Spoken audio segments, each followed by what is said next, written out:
Hey, welcome back. In this video you will officially start day 1. And in this video I just want to shortly let you know what you'll learn and what you'll build throughout this day and throughout the next days as well.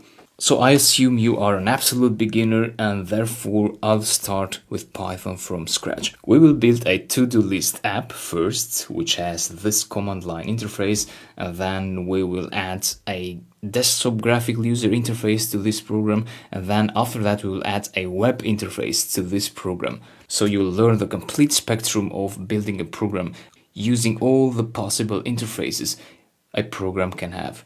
So as I showed you already, this program lets the user see what to-do items users can have, and also lets users add new to-do items like that. They can see those items again and so on. So with this output in mind, we're ready to start coding. So let's write your first line of code in the next video. I'll see you there.